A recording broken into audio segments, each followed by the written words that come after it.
you can't afford not to spend money on marketing. Marketing is the lifeblood of any business. You have to market to bring new patients into your practice. If you want to go from startup office to actual full-fledged dental practice, and you want to do that in the shortest time possible, you have to spend that money on marketing.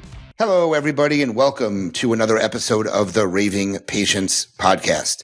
As you know, I'm your host, Dr. Len Tao. First of all, I want to thank the sponsors, both the doc sites and Dental and Toe, for their support. Today, I am super excited because I get to talk to a fellow dentist. A lot of my podcasts are with industry leaders or companies, but I get to talk to a fellow dentist here. In fact, we're going to be talking about reviews as well. So it's two things that I thoroughly like to do. Today's episode is how to get 1,500 Google reviews in just 2 years. My guest is a fellow dentist. His name is Andrew Vallo. His practice is called the Dental Boutique Westchase. He has 2 current startups that are 2 years old, as well as 2 that are upcoming to be open anytime soon. He also has a new podcast that he just launched called Dental Unfiltered. So please welcome to the Raving Patients podcast, Dr. Andrew Vallo. Andrew, thank you so much for joining me today. Thanks, Len. Thanks for that amazing introduction. I'm very happy to be here, and I'm excited to talk to your listeners about Google reviews because that's been a pivotal part of our fast growth for my startups. We talked prior to the recording, so I learned a little bit more about you.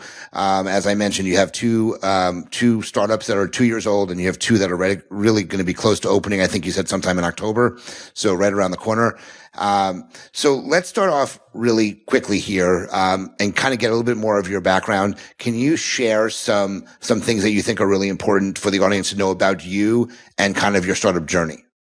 Sure. So yeah, I graduated from Ohio State University, 2016, and I spent a couple of years in public health. I then decided it was time to get into practice ownership, and I made the move from Ohio down to Florida with my wife. At the time, we were going to purchase a practice, so I had everything. I had the LOI signed. We were in like the 11th hour. We had already put a deposit on a lease in Tampa. We had already sold our house in Ohio. And at the very last second, the sellers backed out of the deal. So here we were moving to Florida, no practice, no job. And my wife said, what are we going to do? I said, well, we're going to move to Florida and then, we'll figure it out. So we moved down here. At that point in time, I decided, I do still want to get into practice ownership, but I wanted to put the control back in my hands rather than get into another deal where I had no control of it falling apart. And I decided I was going to do a startup. So at that point in time, I just took an associate job and I actually signed on with Ideal Practices. They were my startup consultants. So they kind of helped me through the journey of my first startup. From the very beginning of opening my very first startup, I was very intentional with how we designed the office. I was intentional with how we designed the new patient experience. And I was intentional with how we, portrayed our branding, our marketing, and our Google reviews, which I think are a really big part of your branding and marketing. So. Agree 100% with you, 100%. So let's talk about reviews. Let's start with the reviews and why you find that reviews are really important, especially for startup offices. Now, again, I'm the review guy. They call me the reviews doctor. I'm all about reviews. I've been about reviews literally since 2010. It's been a big focus for me. And I preach reviews to everybody, startup, existing, whether you're transitioning, startups, reviews are so important. So can you give me or the listeners your perspective, not me, your perspective on why reviews are important, especially for startups, which you've obviously been involved with? I guess I would start by saying my wife and I, we won't go see a movie without looking at reviews. We won't go to try a new restaurant without looking at the reviews. So I mean, if we're going to read reviews and make a decision for, trivial things, why would patients not want to look at reviews before coming in to see a new medical practitioner, before spending hundreds or even thousands of dollars on dental treatment? So that was my mindset. That was why I believe reviews are so important. And it may be generational. Some of our older patients may not care as much about the reviews, but I do think most generations at this point in time are looking at reviews before they're making purchases, before they're making decisions. And so as a startup business, I mean, nobody knows about you. You have a clean slate. You're putting your branding out there. So, starting out and being intentional, creating that experience, asking for reviews, that's going to really help make you a known commodity within your community. And the other problem is if you're not asking for reviews, who's going to leave you reviews are the people that aren't happy. So, people are way more likely to take the time to leave a review if they feel like they had a bad experience, even if it wasn't your fault.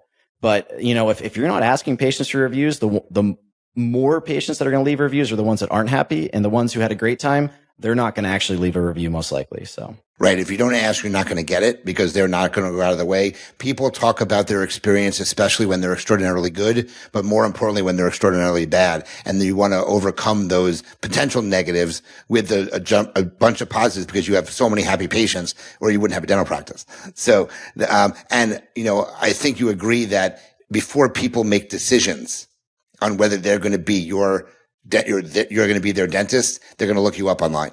And if you don't have reviews, like I like startup businesses to have reviews even before they open their doors. Now, you moved to Tampa from Ohio. You knew nobody down here basically, but there was still a way for you to get reviews before you opened your doors. I just spoke to a startup practice this morning. He's not even open yet and he has no reviews. I said, you've got to get reviews. He told me he's got like 52 pre-bookings already. I'm like, that's awesome. But if you would have more, if you have some reviews, because if you don't have reviews, people think you're either really old or brand new and you don't want to come off as brand new. You're absolutely right. And I agree. I mean, you can reach out to former patients, you can reach out to current patients. I did that a little bit at my associate job. Maybe it's a little bit of a gray line, but I said, hey guys, I'm opening my own practice. I know you had a great experience here. Would you be willing to leave me a review at my new practice? And they did. It was no problem. So. Got it. So let's talk about what I would say creating these raving patients. So why does a 5-star review starts with creating this 5-star experience, which I call creating these raving patients? You can have your systems in place. I can tell you guys my exact systems for how we ask for reviews. I can tell you guys my verbiage that we use. But if you're not providing that experience, the systems are meaningless. Like you have to start with that incredible new patient experience. And it should be for all your patients. It should be consistent. But you have to be intentional about it, because if you're not intentional, if there's not a system behind your new patient experience, then it's going to change every single day. And some days it'll be good and some days it won't be as good. So, you have to think about the environment of your practice. You have to think about how it looks, how patients perceive the practice, how it feels to be there, how they're greeted, even like what the practice smells like. So we have our own scent for our practice. It's white tea and thyme. It's the same scent a lot of the major hotel brands use. We use a product called Scent Air to kind of boost that throughout the office. We've got one in the front and one in the back. But patients walk in, they're like, wow, it smells great in here. So, I mean, like we didn't want to look, feel, or even smell like your average dental office. And that was the goal from the start. My wife was our kind of interior designer. She doesn't really have a background in that. She's just has a way better eye than I do for that stuff. So I let her take that over. And, we went for like a modern minimalistic approach. Our color scheme is basically like white and gold. So the walls are all white. We've got gold, DCI ultra leather chairs. Patients love them. They're not ADEC, but they're still great. And we've got like some gold decor on the walls, and we upgraded the patient bathroom. So like I spent money on things that patients were going to notice. My advice to a startup practice, because I know you don't have an unlimited budget, is don't spend money on things that aren't going to make a difference, aren't going to turn ROI. Don't spend tens of thousands of dollars on extra cabinetry you don't need. All you need is a little 12 o'clock setup. You're going to be good. Spend that money instead on, creating things that patients are going to notice and on marketing. We have 3 TVs in every operatory, so it's kind of like the breakaway style. We've got 2 50-inch TVs kind of right on top of each other on the wall that the patients are facing. The bottom TV, we show x-rays and intraoral pictures and things like that to the patient to educate them. The top TV, we have a slideshow of our different like team members at community events. We've got before and after pictures. We've got maybe specials we're running. And then the top TV over on the ceiling that's the one that the patients watch like Netflix on. So just something as simple as how much does a TV cost these days, but putting those TVs in each operatory, patients walk in, they're like, oh my gosh, I can't believe all the stuff we've got going on here. So that's really great. I mean, I know Scott from Breakaway. I've never heard him talk because I was well into my practice purchase when he kind of became what he is now. So I've never heard that before. That's great. 3 TVs, you wow the patient as soon as they walk in. Is there, and I love what you said, and we talked about this prior, is putting into money things the patients are going to recognize, not a more expensive piece of equipment that the patient doesn't even know what it is. You don't need to buy the most expensive hand pieces. You invested money in marketing, which is really why your startups have become super successful. Is there anything else that you can pinpoint from the let's say the new patient experience that makes you stand out from others? We have a comfort menu. So basically when the patient comes in, they're going to fill out the comfort menu and select items that they want. We have a like a fancy espresso machine. So rather than just getting like the $50 Keurig, we sprung for, it was maybe like $800. It wasn't crazy, but it makes like cappuccinos and lattes and things like that. So patients can actually choose their specialty coffee drink. Instead of just having bottled water, we have like the sparkling LaCroix waters and different flavors so they can pick the flavor that they want when they come in for those appointments. We have noise canceling headphones. We have soft blankets. We have neck pillows. But the nice thing is rather than just counting on the team to like offer these things, the patients get to fill out a survey when they walk in the comfort menu and then they receive those items that they select. So I think that made a huge difference as well for our new patient experience. So I had a comfort menu as well. And I had a comfort menu. It asks, do they want any type of, do they want nitrous? Do they want, any type of pre-medication for, Advil, Tylenol, or Aleve? I asked them what type of music they like. We asked them if they want a blanket or a pillow. If they like, we had paraffin dip for their hands. The one rule in my practice was they had to come in on time to get the paraffin. If they didn't come in on time, they didn't get the paraffin. That's fair. So it made people show up on time. Yeah. So I very much believe in a comfort menu. In 2007 when I got mine, nobody offered it. And I would talk about it at all my seminars, and it really made a difference. The other thing that I had was something called the Please Handle Me with Care form. Okay. So we asked the patients what they didn't like about going to the dentist, things that happened to them in the past. They don't like the sound of the drill. They want to know the cost up front. They don't like lying back for long periods of time. They don't like sitting in the waiting room for long periods of time. It was a list of like 10 or 12 things. And everybody said to me, nobody's ever asked them what they didn't like about going to the dentist. And they appreciated that. That is why I focus on, and we've never met before. We spoke for the first time just a few minutes ago. Yep. And it seems like we think alike in how we wanted our patients to believe or feel about their experience in our practice. Oh, absolutely. That's a great idea. Was it just open-ended where they can write? No, they had check boxes and open-ended. Okay. So I can send you a copy of it. And anybody who's listening to this podcast, just email me afterwards and I can send you a copy of the comfort menu and the Please Handle Me with Care, because when people found these or see these, they're wowed because it's something that was different even when I bought my practice in 2007. The last thing that we did that was really cool, and unfortunately we don't offer it anymore because the practice just got too big. We didn't have room for it. But when we first opened, we had extra operatories that were plumb, but we didn't equip yet. So I decided, hey, we already have the TVs installed. Like instead of these just sitting empty, let's get some nice massage chairs. So, I went on Amazon, $700 a piece. They seemed like Brookstone quality. It was crazy. I had no idea what I was going to get because, when you order stuff on Amazon, the reviews might be fake, whatever it is. But those chairs came in and they were amazing. Patients loved them. Unfortunately, we got busy so fast that we needed to put dental chairs in those rooms. And so we had no more room for the massage chairs. So one of them actually died, like right as we were getting ready to move it out. So I just tossed that one. And then the other one, my mom got gifted for her birthday. So she loves it. But I'm going to do the same thing for the new office. So, when the new office is open, we're going to have extra rooms that we're not going to put the dental chairs in right away. I'm going to go right back to Amazon, order more of those chairs. And I would say, any of you guys doing a startup right now, if you have extra rooms that you're not going to put chairs in right away, go on Amazon, buy some affordable massage chairs. Patients love them. And then even like if they're running late or if you're running late for their appointment, how much better is it for them to sit in a private room in a massage chair watching Netflix versus sitting in I hate to call it waiting room, that we call it the patient lounge, but versus sitting up front in the waiting room, basically. So that was I think a huge boost to our practice early on too. It's great. And if you bring them back and if you're running late and you put them in the back, they don't even believe that you ran late because you brought them back to the back room already and you put them in something that's super comfortable in a seat in the front of the office. So I love that idea. I think that's great. I didn't have the room for that. I was stocked to the rooms and we renovated and we still didn't have room for anything like that.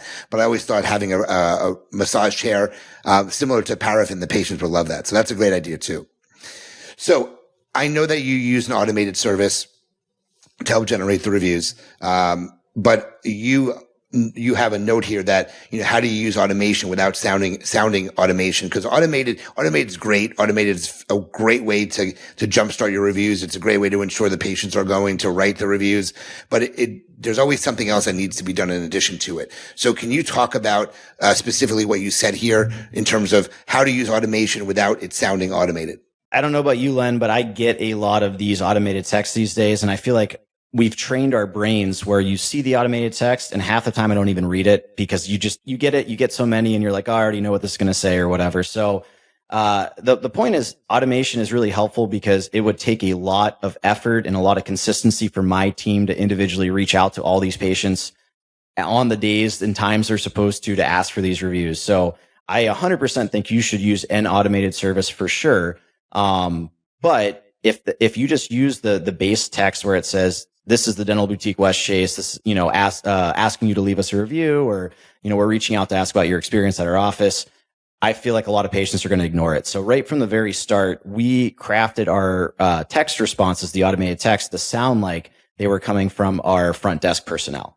So, like let's say your front desk personnel's name's Judy. She's, at the end of the appointment, Judy is going to say to the patient, like, hey, how was your experience?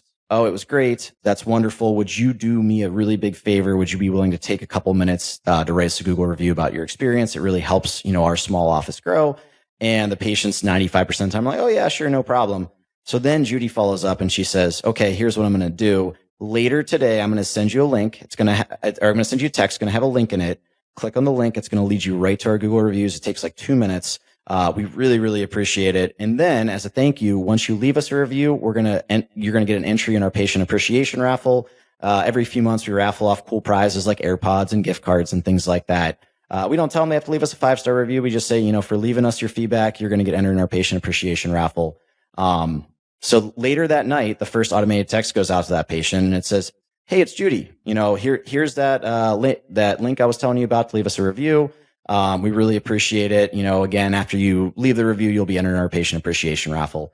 So at this point, when the patient's reading the text, they don't think, oh, this is just one of those automated texts. They think, oh, this is Judy. I remember her at the front desk. And yeah, I actually told her I would leave a review. So now they feel that commitment that they made earlier. So they're way more likely to follow through with it, click on that link and actually leave the review at that point in time. That's really, look, I've been in the review space for a really long time and I've come up with so many variations of these messages that goes out.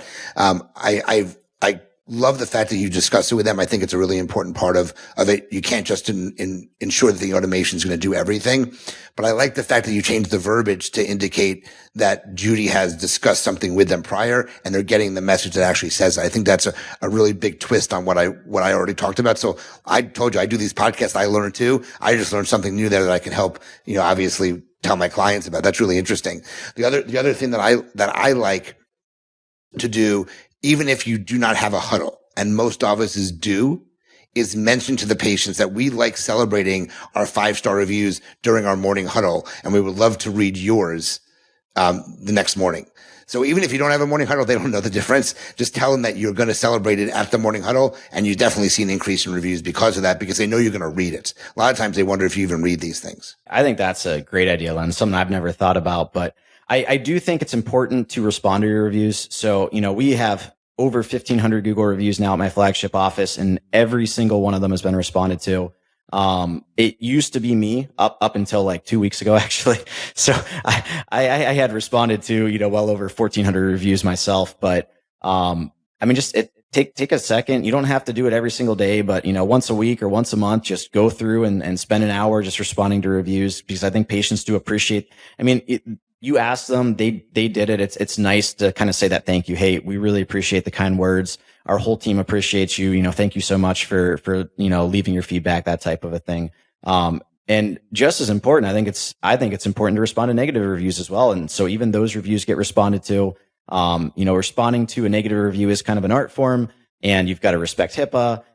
My advice there is stay as professional and level-headed as you can. I thank every single patient for the review, whether it's 5-star or 1-star. So that's the first thing I say. I say, thank you so much for leaving us a review.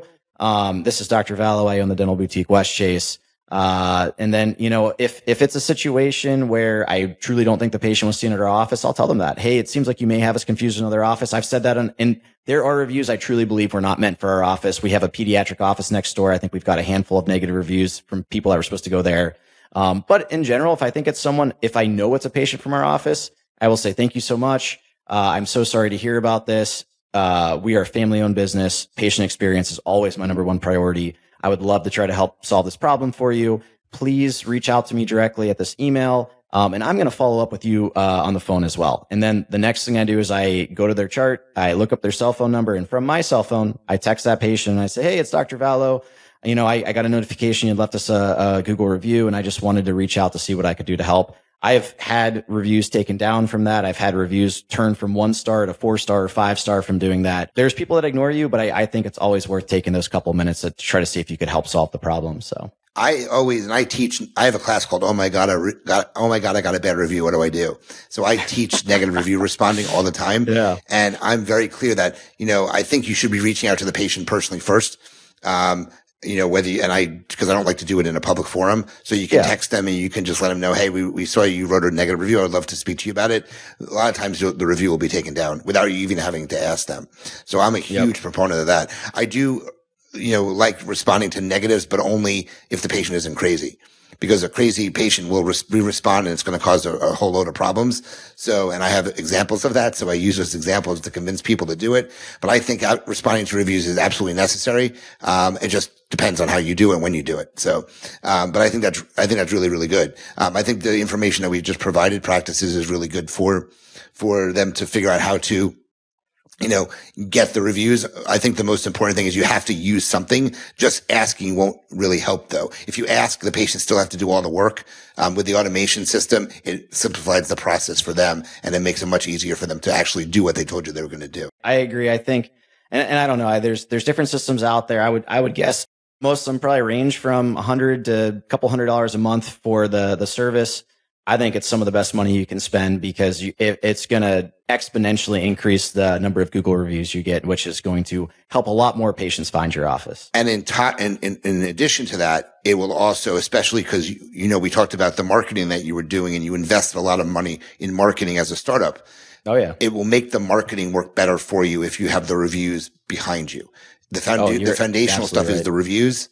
But ultimately, the marketing works better if you have reviews as the foundation. If you don't, you have to be very careful how much money you spend on marketing because they're going to look at you. They're going to look you up after they see your ad or your Facebook post or something, and they're going to decide. That's what really is going to help them decide whether they want to come in or not. I make a point of asking new patients how they found us. My front office personnel does as well, so they can actually enter it in the computer, the referral source. But I like to. That's like one of my icebreakers. Is, oh, how'd you find us?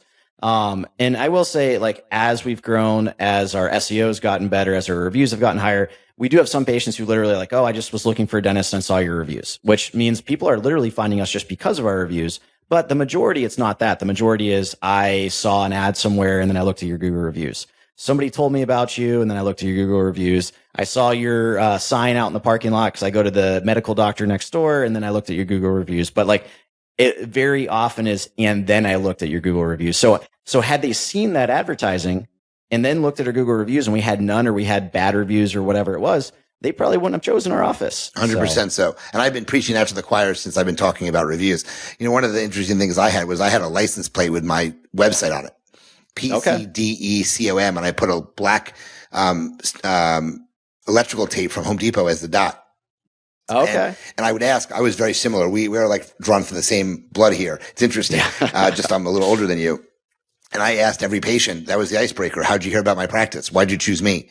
And, some people said, well, I saw you in your car and I looked you up. They saw my car with my license plate on it and they looked me up online. So that tells you, man. That tells you how well that works because obviously it was the reviews. The reviews ultimately decided that was the decision-making factor for them to come into the practice. So, I think another thing I wanted to touch base on is that a lot of practices, a lot of team members are afraid or scared to ask for a review. So I have my own ways of asking. I call it feedback about their experience. I think is that a great way to have an icebreaker there so it doesn't feel uncomfortable. Do you have any thoughts or ideas on that? Yeah. And honestly, I'm probably speaking even more to the practice owner here than to the team members when I say you can't be afraid to ask for reviews and you can't be afraid to ask multiple times. So yes, the team members sometimes are afraid, but like that's our system. That's how we train them.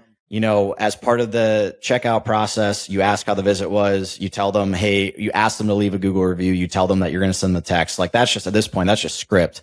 The rest of the team, they're supposed to, if a patient says something nice, say, hey, would you write that on Google? It's kind of like a little bit funny, like kind of like a joke. And sometimes people laugh about it, but I personally do that myself as well. If patients are like, "Oh my gosh, your office is so beautiful," or "The hygienist was so amazing," I'm like, "Oh, that's great. Would you write that on Google for me?" And whatever. But my bigger point here is with the automation, we don't just send one text, because unfortunately, we all know life is busy.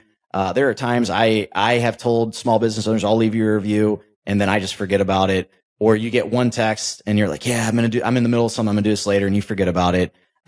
While you want to help them out, it's like not your number one priority. We all have things going on. We have jobs and kids and bills and, everything else going on in life. So it's kind of farther down our priority list. We have to be willing to gently remind the patients about the review process. So, when we first started the first office, we had, we use Swell, but Swell lets you do like a couple different options on how many texts you send. So we had the first text turned on, we had the second text turned on. So the first one went out the night of, and then the second one went out like 3 days later. And the second one was like, "Hey, just a friendly, this is, again, it's coming from Judy or whatever. Hey, it's Judy, just a friendly reminder. If you get a couple minutes, and you can leave us a review, we'd really appreciate it. We know you're busy, but it helps us a lot." And we were getting a good number of reviews, but eventually I thought about it. I'm like, man, we're still not getting as high a percentage as I'd like. And so I decided I was going to turn on that third reminder text. And I was wondering at the time, like, is this too much? Are patients going to get mad? But I was like, you know what? We're going to try it. We're going to see what happens. I think that third reminder was a game changer. I think that third time was the charm, as they often say. That third text goes out 7 days after their appointment, and it says, "Hey, it's Judy. I promise this is the last reminder. We'd really, really appreciate it if you could take a minute to leave us feedback from your visit at our office. It really helps us find more great patients like you. Thank you," like blah, blah, blah. So basically, like in the text, we're like, "Hey, we know we're being a little bit annoying. I promise this is the last time we're going to remind you, but if you could do this, we'd really appreciate it." And I think a couple things are working with that text. Like one, patients have told us that they're going to. So I think some people honestly feel guilty. They're like, "Oh man, like they had to remind me 3 times. Like, I'm sorry." People actually respond to that automated text and say, "I'm so sorry. I got busy. Yes, I'm going to do it right now." Like blah, blah, blah. Or on the flip side, they're like maybe getting just like mildly annoying. They're like, "Okay, I'm just going to do this so that they don't bother me anymore and get it over with."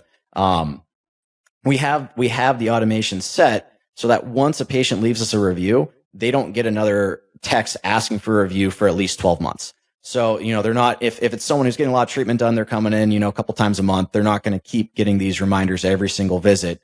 As long as they've left us a review. My thought process here is you've got to be willing to break a few eggs, make an omelet. So, over the course of thousands and thousands of patients that have gotten these texts, have there been maybe a couple that actually got annoyed from them? Probably. There's a couple that maybe say like stop or something like that. But at the end of the day, is it worth maybe annoying a couple patients to get 1,500 reviews in 2 years? I think absolutely 100%. So I agree 100%. So I wanted to ask you one last thing before I do my Q&A, and then we'll talk about your podcast briefly. One of the things we talked about before the call was the marketing that you did, and you invested a lot of money on marketing. Can you just give some advice to the starter practices? Because I know in our conversation, a lot of starter practices say they can't afford marketing. I think we both agree that they can. So can you just give a little bit of your thoughts on that? Yeah, I mean, my advice is that you can't afford not to spend money on marketing. Marketing is the lifeblood of any business. And I think for some reason in dental, it's like seen differently than it is in many other industries. But like you have to market to bring new patients into your practice. It's important even for existing practices because you always want to, unless you are so at capacity, there's nothing else you can do to get patients in the door and you're booked out 8 months. Okay, maybe it's not that important for you. But for most practices, marketing is important. For startups, it is like the most important thing because you could have the most beautiful office, the best trained team, the best technology. You could have great bedside manner and all this stuff. But if you're not marketing, it's going to take a really long time for you to grow. I know dentists that did startups and still considered their office a startup 5, 6, 7, 10 years later. I know dentists that did that and still associated at another office 5, 6, 7, 10 years later. So if you want to go from startup office to actual full-fledged dental practice and you want to do that in the shortest time possible, you have to spend that money on marketing. You have to have an abundance mindset. You have to hire for the office you want, not the office you have right now. I'm a big proponent of hiring a hygienist from day one. That's something that I got advice from many personnel in the dental world. Don't do that. You can't afford it. You can't afford a hygienist. And again, my thought was, I can't afford not to have a hygienist. If I'm doing all the cleanings, when am I going to have time to do the dentistry? I'm not. I agree with you 100% there. I think that's a great way what you just said. And I think you repeat that. If you start a practice, you have to have a hygienist, because if you're doing the hygiene in the practice, how can you tie a fine to the dentistry? And the dentistry is what's going to make the money for you. So yeah, that's probably one of the first pieces of advice I give when I talk to a dentist doing a startup is be ready to spend money on marketing, hire a hygienist from day one. I think those are two of the most important things you can do if you want to set yourself on a path for like quick growth. That's amazing. That's great. That's great. So as I told you, Andrew, we're going to do a little Q&A with a program I have called Poddex. It's all business. I'm going to go ahead and just ask you some questions, answer them really quickly. So let's go through these and we'll get through a couple of these. So we've answered this kind of the same right now, but how do you distinguish yourself from your competitors? I would say I put more emphasis on the patient experience. I am more willing to spend money, and I'm not afraid to ask patients for reviews. There you go. I love that there. What book should you go back and reread as it has made a great impact on you the first time? A book that I read every year and I'm probably due for is The Obstacle is the Way by Ryan Holiday. So it's all about how we can't control things in life, but we can control how we respond to them. And you can turn a bad situation to a good one if you think about it the right way. What do you feel is the best way, or how did you feel that you built your great team that you have? Trial and error. It's still a work in progress, but I feel like every 6 months our team gets stronger, and I think we're almost there with some really good teams in our current offices. All right. What is one skill or trait that you have that you feel is imperative that makes you successful? Willingness to take risks and an abundance mindset. Okay. Who do you look for to advice or mentorship? I mean, I would say like my DSI mastermind group with Mark Costas for dental advice, but just for life advice, it's definitely my dad. Okay. That's cool. That's cool. If you were to start your venture again, so let's say the first location, what would you have done differently? I think I would have spent more money on marketing from the very beginning. I would have marketed towards, like for my implant office, I would have marketed towards the higher value procedures that we now do. Because when we first started, I was spending a lot of money advertising like $84 extractions and things like that, because we were trying to be a value prop, like implant, kind of like an affordable dentures type model. And I realized over time that it was way better to spend that money on the procedures we really wanted to do, even if it costs a little bit more per patient acquisition. Got it. Last one for me. What is one subscription you can't live without? It doesn't have to be business related either. All of our automation software. So like Flex, Swell, whatever. But like if we didn't have that software that automates our we do the same thing with appointment reminders, confirmations that we do with reviews. And so like having all of those automations in place, that's huge. I can't imagine my team having to follow up with all those patients. I think that's great. You're like the first person ever to mention that. I was waiting for someone to say that. So, all right, let's talk about your podcast, which you just launched, and then we'll end the podcast. So tell people about your podcast. By the time this releases, we should have a lot more episodes out. But right now it's mid-September, and I launched a podcast called Dental Unfiltered about a month and a half ago. We're releasing a new episode every 2 weeks. First episode is all about my journey from 0 to 4 startups and things I learned along the way. We've got an episode kind of delving a little bit even deeper into some Google review stuff. We've got an episode about Invisalign parties and how you can close 15 to 20 Invisalign cases one afternoon. We've got an episode about reducing no-shows and an episode about how to get 250 new patients in a month. So I'm always looking for more great ideas and things to talk about. So, if you guys reach out to me and you have things that you want me to talk about, I'm happy to. But I'm new to this game. I love feedback, and just like our dental offices, our podcasts need reviews too. So it would be awesome if you're listening to this, if you'd leave a review for Lens Podcast, and then if you listen to mine, leave us a review too. That would be great. We'd really like that. Well, this was awesome, Andrew. This was a great episode. I think I was nodding my head so many times because everything you said I agree with. So thank you so much for spending some time in your day to work with me on this podcast. Guys, if you like this episode, please tell everybody about it. Please listen to Andrew's podcast as well. Review us, like us, share it, do whatever you can. And as I end all of my podcasts, please remember your reputation matters. Until the next episode, thanks, Andrew, for joining us, and we'll talk to everyone soon. Thanks, Len.